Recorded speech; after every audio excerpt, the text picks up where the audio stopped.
Komið þið sæl. Nú höldum við áfram það sem frá var horfið og ættum núna að fjalla frekar þá líkamshluta sem einkenna hryggdýr sem að þroskast út úr þessum fósturlögum sem að við erum búin að kynnast í síðustu tímum. Ég ætla þó að fá að hoppa hérna yfir á réttarglæru, þar sem við vorum búin að fjalla hennan fyrir hluta. En nú fáum við upptöku af seinni hluta þessa glærupakka og þess sem er til umfjöllunar í síðara hluta annars kafla. Nú, við byrjum á húðinni, en húðin á sér uppruna úr tveimur vefjagerðum. Húðþekja, hún þroskast út frá útlaginu, en leðurhúðin þroskast út frá fósturbandsvef sem eru ferðafrumur eins og hnoðakamsfrumur. Á ensku heitir það mesenkím og þær eiga sér í rauninu uppruna frá útlagi líka. Margar hverjar. Á yfirhúðinni, aftur á móti, myndast svona verndarlag og það á einnig uppruna frá útlagi og kallast korklag eða periderm og eins og það heitir hérna á glærunni er það útlag yfirhúðar. En sá hluti húðfrumna, hann endurnýjast mjög ört við það þá að ystu húðfrumurnar, þær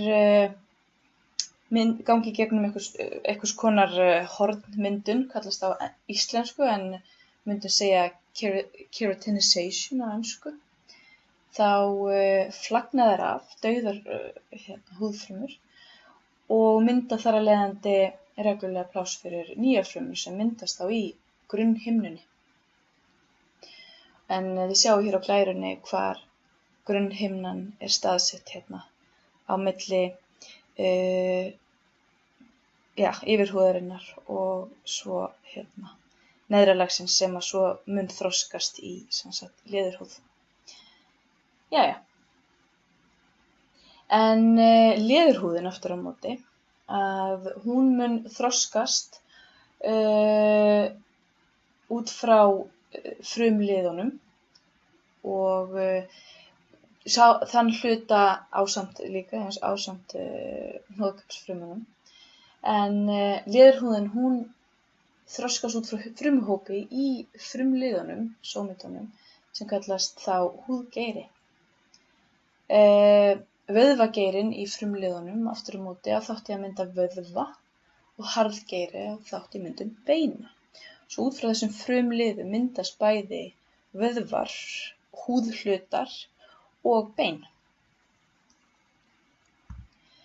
En í fullþroska húð eru ýmiss konar líffæri og húðin er í rauninni eitt stórt líffæri og vegur 15–20% af þyngd, allavega manneskju. En innan húðarinnar eru ýmsar afleiður sem að koma frá húðinni. Og þessar afleiður eru til dæmis kirtlar, það eru hár, það eru hreistur fiska, varnarhjúpur úr yfirhúð og sem kallast á ensku þá dermal armor á fornum fiskum sem eru útdauðir í dag. En svo líka á núlifandi spendýrum og örfáum núlifandi spendýrum og skriðdýrum líka, svo sem beltisdýrum eða armadillos og krókódílum, líka skjaldbökum. En nóg það, þetta sem eru afleiður frá húðinni. En húðin verndar líkamann og fær upplýsingar umhverfi eigandans í gegnum ýmsar skynfrumur. En þykkasta lag húðarinnar í fullþroska húð þá er húðþekjan og leðurhúðin. Og inni í leðurhúðinni eru svo litafrumurnar sem að framleiða melanín, sem að valda því að húðin dökknar í sól, til dæmis. Leðurhúðin teygir sig niður í húðbeður sem liggur þá ofan á rákóttum vöðvavef, en efst á húðinni, þá ofan á húðþekjunni, liggur svo yfirhúð sem er til varnar.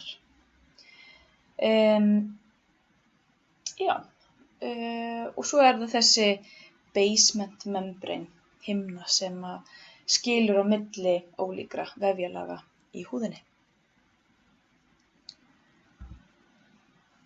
Nú kíkjum aðeins á beinin.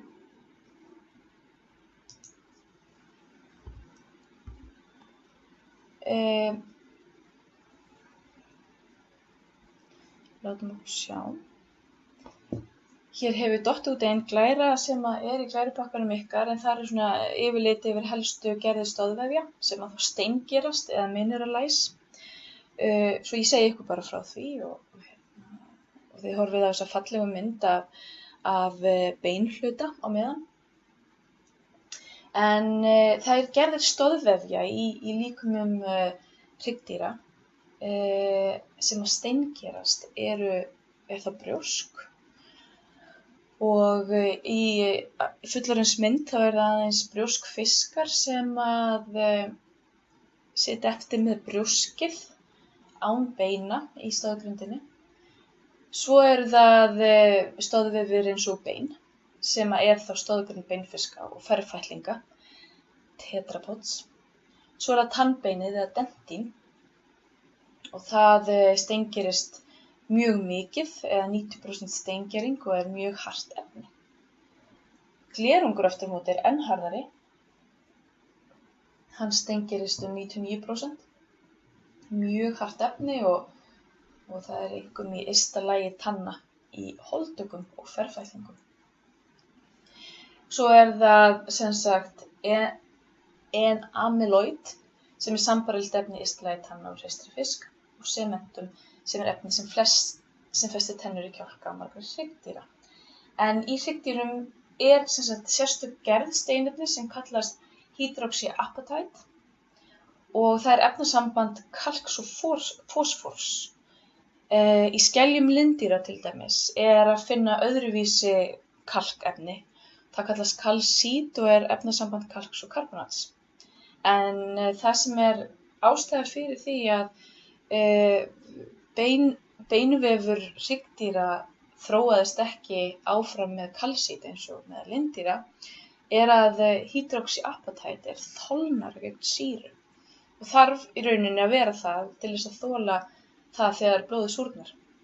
En það gerist einmitt við loftfirrða öndun í frumunum, þar að segja við áreynslu, þá losum við frá okkur mikinn koltvísýring og blóðið súrnar. En steingerður vefur hryggdýra samsettur úr kollagentrefjum og svo frumum sem framleiða einhvers konar prótínvefjakomplex, þar að segja einhvers konar beinefni. Og svo af kristöllum úr þessu svokallaða efnasambandi kalks og fosfórs sem kallast hydroxyapatite. Það á kristallformi í beinunum. En brjósk oftast steingert og brjósksstoðgrindur að finna í hákörlum og öðrum brjóskfiskum. Bein í stoðgrind beinfiska og ferfætlinga myndað úr beinfrumum sem kallast osteoblast, en það myndað sem sagt beinvef. Svo það glerungur og tannbein. Það annars konar steingerðir vefir í hryggdýrum sem við finnum í tönnum. Þið kannist sjálfsagt við þessi orð og tengið þetta tönnum. En þessar vefjagerðir líklegast sterkustu vefirnir í líkamanum okkar og finnast því einna helst þegar í steingervingafundum þá það oft til tennurnar sem eitthvað heillegastar vegna þess hversu stór hluti þeirra steingerður. En áhugavert nokk að tennurnar þær ekki afleiður miðlagsins eins og flest bein í líkamanum. Já, allavega flest bein beinagrindarinnar. Heldur glerungur kemur hann frá útlagi og tannbeinið kemur frá þessum ferðafrumum, hnoðakampsfrumum og þær upprunnar frá útlagi líka. En svo það enamyloid, það komið frá miðlagi og hefur líklegast þróast aðskilt glerungi og svo það sementum eða tannskorpan. Hún líkist beini en festir tennurnar við kjálka og stundum verður sementum með hluti af tönninni. En nú skulum við skoða aðeins betur þessa fallegu mynd sem við höfum hér fyrir framan okkur. En beinin, ef við horfum vel á bútinn úr beininu sem að okkur sýndur hérna vinstra megin, þá eru þau allsett æðum þrátt fyrir að vera steingerð. Það gerir beinum kleift að endurnýja sig þannig að gamall beinvefur étinn upp af sérhæfðum blóðfrumum sem eru svokallaðar beinátfrumur og þær finnast í blóðinu. En eftir að beinátfruman hefur lokið sér af og étið beinvef sem það þarf að losna við, þá sjá beinmyndandi frumur að framleiða nýjan beinvef, eins og til dæmis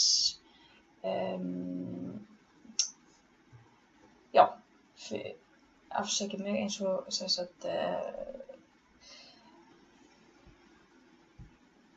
ég aðeins þakkið út, afsakið. Já, eins og beinmyndandi frumurnar sem við töluðum áðan. En þær heita einmitt osteoblast frumur.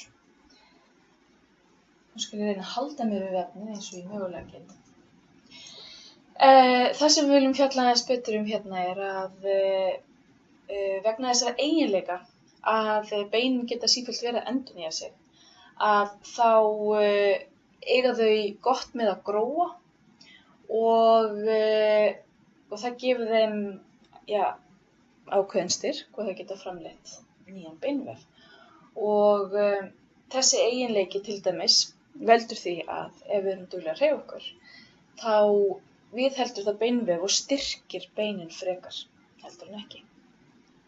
Og þeir sem til dæmis halda við í þyngdarleysi lengi, að þeir tapa beinvef og þurfa að byggja hann upp aftur. Þannig að þyngdarkrafturinn hefur mikil áhrif á það að örva beinvefsmyndun hjá okkur.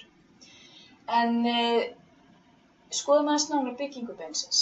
Ytra lag beina sem þétti hluti þess og stundum kallaði börkur alsett örsmáum göngum sem kallast haversiangöng og merkt hérna með rauðu letri. Það reyndar eftir breskum eðlisfræðing, Crompton Havers. En í þessum göngum yfirleitt 2 háraðar og svo taugaþræðir. Og þessar rásir eru myndaðar úr svona kollagenþynnum sem að geta dregið saman og í gegnum þessi göng geta flust boð milli frumna í beininu. Það mikilvægt að frumurnar eiga í góðum samskiptum sín á milli til þess að bæði að losa sig við ýmiss konar efni og senda boð sín á milli og upplýsingar hvort að eitthvað þurfi að laga og svo framvegis. Bein eiga ýmist uppruna sinn frá útlagi og kallast það dermal bones eða húðbein og svo eiga þau líka uppruna sinn frá miðlagi og þroskast þá frá brjóski, byrja sem brjóski í fóstrinu og þroskast í öðru brjósku. En þessi húðbein, eða dermal bones, mynduðu nokkurs konar svona ytra stoðgrindarlag eða varnarlag á frumstæðum kjálkalösum hryggdýrum, en í dag finnast bein með þennan sama uppruna í höfuðkúpunni. Og í frumstæðum hryggdýrum mátti þið gjarnan finna innri brjóskgrind og þá svona ytri dermalgrind. En beinfrumur, sem að kallast þá líka osteocytes, þær sem sagt hafa enn annað hlutverk og það að viðhalda beinvefi ytrirlagi beinsins, og það að segja í börkinu. Þær tengjast og eiga í samskiptum í gegnum smágöng í beininu. Þessar beinfrumur, eða osteocytes, eru umluktar beinvef á meðan aðrar beinmyndandi frumur, eins og osteoblast sem við töluðum áðan, þær eru ekki umluktar beinvef, en þær eru mjög virkar, osteoblast eru mjög virkar í framleiðslu á nýju hydroxyapatite, en aftur á móti beinfrumurnar þær svona sjá viðhalda beininu og halda til þarna inn á milli beinvefja. Eða útfellinga af þessu hydroxyapatite.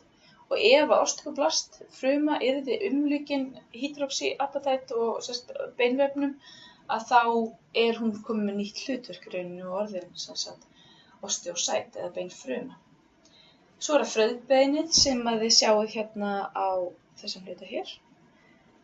Frauðbeinið það létt í hlutfalli við yfirborðið og gerir beinið léttara og sveigjanlegra, en á móti þá það aðeins brothættara heldur en ef það hefði verið þétt bein alveg í gegn. Og við frauðbeinið þar liggur svo beinmergurinn. Nú ætlum við að kíkja á þroskun tanna. Og tennur eru eins og ég nefndi áðan, þær eru afleiður húðarinnar.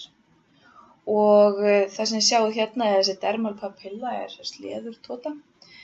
Og hér út frá útlaginu þroskast þetta byrjunarstig tannanna. Og hérna ef við kíkjum aðeins inn í þetta lag, hérna inn í frumunum, sem að kallast amyloblast, það eru glerungsmyndandi frumur. Og hérna niðri er bein sem er einmitt þetta kork lag.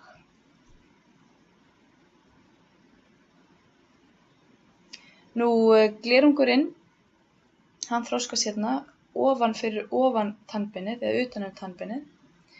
Og það sem er að gerast hérna til hliðar er í rauninni þessi tönn sem er að þroskast er í fóstrinu og verður svo barnatönn. En hér til hliðar er að þroskast vísir af fullorðinstönn. Og enamel-organ, líffærið sem að byrjaði að þroskast út frá útlaginu, það líffæri heldur áfram hérna við ytra lag tannarinnar sem er að þroskast. Og hér sjáum við það líka að hérna er tönnin fullþroskuð, það er að segja barnatönnin. Og hérna er það glerungurinn sem er yrstur, þetta hvíta lag hérna.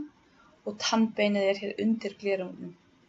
Og svo inn í tannbeininu er leðurtotan. Og það eru ýmsar taugar og ýmislegt. En hér er þetta sementum lag sem að tönnin situr föst í. Og hérna er þá nýtt enamel-organ og dermalpapilla eða leðurtota að myndast. Hér er þá fullorðinstönnin að myndast. Og þetta eru afleiður húðarinnar. Hér sjáum við aðeins nánari mynd af tönn sem er að þroskast. Hér er gómþekjan, svo að tönnin er ennþá undir gómnum. Og hér er glerungurinn sýndur í svona ákveðnum glerungssúlum. Og hér sjáum við svo þessar glerungsmyndandi frumur sem eru hér liggja hérna utan á glerungnum sem svo hverfa þegar tönnin brýst út húðina. Inni þessu sjáum við hérna tannbeinið. Og undir tannbeininu eru þessar tannbeinsmyndandi frumur. Og þær eru hérna bara í tannrótinni eða tannbeinsrót sem er þá afleiða af leðurhúðinni eða leðurtotan. Svo þetta er ótrúlega mögnuð og fallegt þroskaferli þar sem þessi mikilvægi strúktúr verður til, það er að segja tennur. En kíkjum nú aðeins á beinagrindina. Hauskúpan umhverfis heilann var fyrsti hluti beinagrindar hryggdýra til að þróast. Þar á eftir þróaðist ytri brynja sem þroskaðist úr húðlögum en sem varð svo síðar hjá seinni tíma hryggdýrum varð að stórum hluta af hauskúpunni og kemur af útlaginu. Ásgrindin, eða axial, hún þróaðist svo í framhaldinu af því að hauskúpan myndast, eða svona frumhauskúpa myndast, þá fer öxulstoðgrindin eða ásgrindin að þróast og þegar ég tala ásgrind eða öxulstoðgrind, þá á ég við hrygginn, rifbein, og svo svona uggabein eða uggastoðbein sem að komið fram hjá fiskum. Þetta þróaðist allt saman á eftir höfuðkúpunni. Og í uggabeinum að þá verður út frá þeim að þar þróast síðar þetta sem við köllum útlimagrind eða á ensku appendicular skeleton. Og útlimagrindin skiptist í fram- og afturlimi. Svo ef við tökum þetta saman, þá má finna í öxulstoðgrindinni, þá hauskúpuna. Hún er partur af öxulstoðgrindinni. Það er kokgrindin sem er í rauninni sá hluti þar sem að barkinn er og hluti af neðri kjálka, en í frumstæðum fiskum voru það tálknafellingarnar sem voru partur af því. Í öxulstoðgrindinni tilheyrir líka seilin og þar af leiðandi líka hryggjarliðirnir og rifin. Þetta er öxulstoðgrindin. Það er í rauninni meiri hluti beina í líkamanum, önnur heldur en útlimir. Eða, já, önnur bein heldur en bein í útlimunum. Við skoðum þetta aðeins betur hérna myndun hauskúpunnar og þessara 3 megin hluta sem hauskúpuna byggð úr. Þá er það brjóskkúpan eða chondrocranium sem umlykur heilann og svo er það kokhluti hauskúpunnar sem myndar kokgrindina og er svona neðri hluti hauskúpunnar og partur af neðri kjálka og meðal annars tálknasvæði. En svo er það að lokum húðbeinakúpan sem að myndar rauninni stærsta hluta höfuðkúpunnar. Svo að höfuðkúpan er að stórum hluta afleiða útlagsins og þroskast í húðinni. Svo að kokhluti hauskúpunnar er hluti tálknbogans í fiskum. Það er fremsti hluti kokgrindarinnar en hún ber ekki tálkn í núlifandi hryggdýrum og er bara orðin hluti af kjálkabeinum til dæmis og fleiri beinum. Brjóskkúpan og kokgrindin eru afleiður hnoðakamsfrumna og í fornum hryggdýrum var þessi hluti aðeins úr brjóski en sá hluti kokgrindar sem er hluti af hauskúpunni og brjóskkúpan þroskast svo yfir í bein í sumum fullorðnum núlifandi fiskum og í flestum fjórfætlingum á landi. Og hér sjáum við yfirlitsmynd af húðbeinakúpunni, hvað hún þekur stóran hluta höfuðkúpunnar.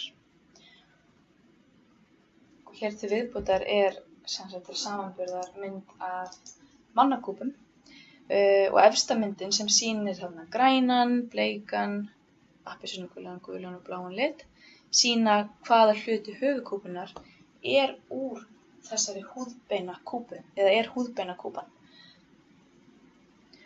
Og þau svæði hérna sem eru lituð eru í rauninni einu fáu svæðin sem eru ekki afleiður af húðbeinakúpunni. En skoðum nú þroskun brjóskkúpunnar sem að byrjar að þroskast í fóstrinu. Og hér megum við sjá höfuð á fóstri alveg á fyrstu stigum brjóstkúpumyndunar. Hér eru þessar trapekjúleiningar og parakordeileiningar sem að smátt og smátt sameinast í svona þessa brjóstkúpu eða frumbrjóstkúpu.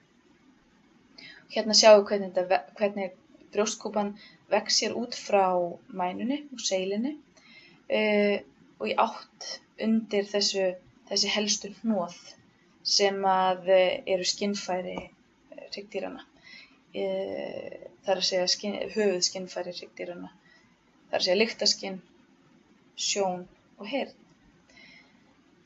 Þegar við kíkjum á næstu glæru þá sjáum við hvernig þessar brjóskeiningar sameinast smátt og smátt og liggja hérna undir þessum svæðum.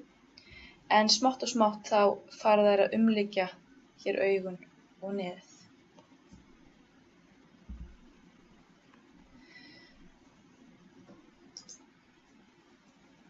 Hér sjáum við aftur á móti kokhluta hauskúpunnar og hér sjáum við hvernig brjóstkúpan hefur myndast hér og hérna liggur seilin aftur úr. Sést ekki, mænan er ekki sýnd á þessari mynd sem liggur hérna ofan. Og hér eru þessir efri og neðri kjálki, palatokvadrat og mekkelsbrjóskið hérna niðri sem er þá afleiða sem byggir upp kjálkann sem hluti af sem kokhluti hauskúpunnar. En það eru fleiri bein sem byggja upp kjálkann heldur en bara þessi kokhluti. En þessir fremstu tálknabogar hafa ummyndast í kjálka. En eins og sjá hérna þá tálknaboginn samsettur úr nokkrum einingum. Hér á milli tálknabogana eru tálknaopin og hér á neðri myndinni þá eru skilgreindar þessar einingar í tálknaboganum. Og hér sjáum við hvernig hann liggur hér í hring. Ef við horfum framan á dýrið og hérna ef við myndum horfa á hliðina. En ef við skoðum aðeins þróunarferil hauskúpunnar hjá hryggdýrum í dag. Ef við byrjum hérna neðst á frumstæðum forvera hryggdýra, þá myndast hér fyrst svona brjóskkúpa utanum þennan þryggjalaga heila. Og hér eru allir tálknabogarnir 7 virkir sem tálknabogar. En aftur á móti við frekari breytingar og þróun að þá byrja þessi húðkúpubein að þróast. Og þau koma hér fram sem svona, það kemur myndast ákveðin brynja hérna í ytra lagi, bara í húðlagi brynfiska sem eru þá útdauðir. Meðan steinsugur aftur á móti eru hérna bara, en þá bara með brjósk, ekki farin að mynda bein og eru með brjóskkúpu. Og hér neðri hluti kúpunar hjá steinsugunum sem sagt hérna, við látum okkur sjá. Afsakið, ég þarf aðeins að afsakið þetta, þá höldum við hérna áfram. Við vorum komin í steinsuguna, við vorum að skoða þess hluta sem að ver heilasvæði steinsugunar og hér þessi kokhluti sem að farin að teygja sig hérna yfir á höfuðsvæði hjá steinsugunni. En aftur á móti þegar við komum upp í brynfiskana að þá aftur á móti þá hluti af þessum upprunalegu 7 tálknabogum farin að nýtast í eitthvað annað, af því hér eru bara 5 eftir. En það ekki komin neðri kjálki á þessum fiskum, á brynfiskunum. Það ekki fyrr en litlu síðar sem að kjálkinn fer að þróast og hann í rauninni þróast þarna út frá kokhlutanum. Og það eru þessi fremstu 2 tálknabogar sem við sjáum hérna aðgreinda hérna með þessari brotalínu sem að nýtast og þroskast í að vera kjálki. Og á fyrsta tálknaboganum þar þroskast tennur eða þróast tennur og kjálki. Og svo aftur á móti hérna á öðrum kjálkaboga þar sá hluti sem að styður við tunguna og myndar hluta af kjálkanum. En svo við höldum áfram í þróunarsögunni að þá gerist það hérna hjá brjóskfiskum, þetta hérna eru brjóskfiskar, að þeir þessi típa af hryggdýrum virðist bara þróast þannig að hún tapar þessum húðkúpufrumum sem eru byrjar að mynda sig hjá brynfiskum. Svo að upplýsingarnar húðkúpu og húðbein svo sannarlega til í erfðamengi hryggdýranna en eitthvað veldur því að það tapast hérna hjá brjóskfiskum. En aftur á móti viðhelst það og heldur áfram sitt þróunarferli hjá beinfiskum. Og meðal annars hjá beinfiskum að það myndar svona tálknalok sem að bæði ver tálknin og auðveldar líka, getur gert beinfiskum kleift að stýra vatnsflæðinu svolítið í gegnum tálknið. Og hér sjáum við hvernig húðbeinin hafa vaxið, myndað þetta ysta lag á höfuðkúpunni. Svo þetta var svona stiklað á stóru í þroskun beina hjá og þróun hauskúpu hjá þá auðvitað hryggdýrum. Og hér sjáum við aðeins ítarlegri myndir af þá steinsuguháfi og frumstæðum beinfisk. Og hér í steinsugunni þá sjáum við þetta brjósk sem að hér á efri hluta hauskúpunnar og svo aftur á móti kokhlutinn sem að kemur frá þessum tálknabogum sem er úr brjóski, vissulega, en eru afleiður þessara tálknagrindar. Og svo sjáum við við skoðum hákarlinn eða háfinn og aðra brjóskfiska, að þá það þessi fyrstu tveir tálknabogar sem að mynda þá neðri kjálka og hluta neðri kjálka að segja. Og svo það bara brjóskkúpan sem að sameiginleg öllum þessum hryggdýrum. Hún þekur hér efri hluta hauskúpunnar, eða efri hluta heilans þar að segja. En ef við skoðum aftur á móti fisk og hér mjög frumstæður beinfiskur sem ekki eins og geislaukarnir sem eru komin með öðruvísi beinabyggingu. En hér sjáum við engu að síður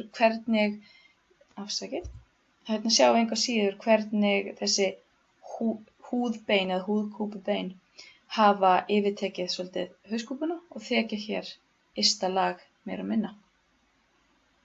Hér aftur á móti sjáum við örlítinn hluta af tálknaboga eða kokhlutanum þar að segja, sem að mynda brjósk á milli þessara beina og hér má sjá tálknalok. Svo þróast og breytast og höfuðkúpubeinin í þessum fiskum en frekar og hefur náð hvað lengst í þróun hjá geislaugum sem að þið munum læra síður um. Og hér aðeins ítarlegri mynd af tálknagrind hafsins og hauskúpunni og hér sést hvernig þessi, er merkt gult þar að segja þessi kjálkabein sem eru afleiður þessara tálknagrindar eða tálknaboga og eru núna alfarið hluti af hauskúpunni. Þessar myndir eru ekki í bókinni ykkar, sumar þessara mynda, en engu að síður gott að fjalla eins þær. Og hér sjáum við hluta af búk fósturs sem að þroskast og það er skipt hér í bolsvæði og stirtlusvæði til þess að sýna ykkur svolítið munin á hryggjarsúlunni sem er hér að þroskast. Hér er lögð sérstök áhersla á þessar himnur sem að aðgreina þessa vöðvaliði sem að eru afleiður frumliðana og eru nú búin að þroskast enn frekar í skilgreindari vefi og sem eru þá hér vöðvavefur sem myndi liggja hér utanum og það er beinvefur sem að umlykur hér mænuna og seilina sem í mörgum tilfellum svo hverfur og umlykur líka hér æðar á stirtlusvæðinu og myndar svona æðarboga. Og svo ef við skoðum bolsvæði, þar er ekki þessi æðarbogi aftur á móti og hér sjáum við öðruvísi styrkingu. Til dæmis sjáum við rif sem að ganga hér út úr þessum fremri hluta en öll hryggdýr eru með þróaðri hryggdýr eru með rifbein en í fiskum eru til dæmis tvískipt, miðrif og bólrif. Og við skoðum svo aðeins betur þróun þessar liðskipta hryggjar. Þá sjáum við að á efri hlutanum er mænuboginn sem umlykur mænuna og hér eru þessar rauðu línur sem búið að teikna inn á. Þær skilgreina hvar þessar himnur eru á milli vöðvanna, raunin skilgreina hvern lið fyrir sig, sjáum jafnt á milli. Og í milli þessara himna er vöðvablokk. Hér inni er seilin sem í mörgum tilfellum hverfur og hérna undir er æðabogi og þetta er þá stirtlusvæði af því hér er æðabogi en á bolsvæðinu er ekki æðabogi. Og hér sjáum við aftur á móti hér skýrt þessi tvö efra og neðra rifbein sem að gengur hér út úr þessum bolhluta hryggjarliðarins. Og ef við prófum að bera saman ólíka hryggdýrahópa, eins og til dæmis bara spendýr og svo fugl, að þá getum við séð að sömu beinin eru til staðar en í sumum tilfellum hefur þeim fjölgað og sumum tilfellum hefur þeim fækkað. Hér til dæmis beinagrindur og rándýri og fugli, rándýr sem er þá spendýr. Og hér sjáum við það sem er merkt gult eru hálsliðirnir, svo koma hérna brjóstliðir, lendarliðir, spjaldliðir og rófuliðir. Sambærilegir liðir eru til í fuglunum líka, nema hvað hálsliðirnir eru í flestum tilfellum miklu fleiri hjá fuglum og svo taka brjóstliðirnir hérna við. En það sem hefur gerst hjá fuglum er að spjaldliðirnir hafa runnið saman við mjaðmagrindina í eitt og mynda ákveðna styrkingu hérna. Og þetta tengist auðvitað því að fuglinn hefur vængi og þarf öðruvísi stuðning við sínar hreyfingar heldur en spendýr sem að sérhæfa sig að hlaupa kannski hratt á landi. Svo að við erum með sömu upplýsingar meira og minna í erfðaefninu en ólíka tjáningu sem að skilgreinist af aðlögun dýrsins að sín umhverfi og þar er hægt að sjá mikla samlíkingu en líka verulegan breytileika eins og þessi mynd skemmtilega sýnir. Svo hérna ef við prófum bara að bera saman frumstæðan fisk við til dæmis kött, sýnist þetta að vera kattarbeinagrind, að þá getum við séð að hérna í þessum frumstæða fiski er hér vísir af mjaðmagrind. Og hér út frá kviðugganum þroskast svo síðar mjaðmagrind hjá þá ferfætlingu.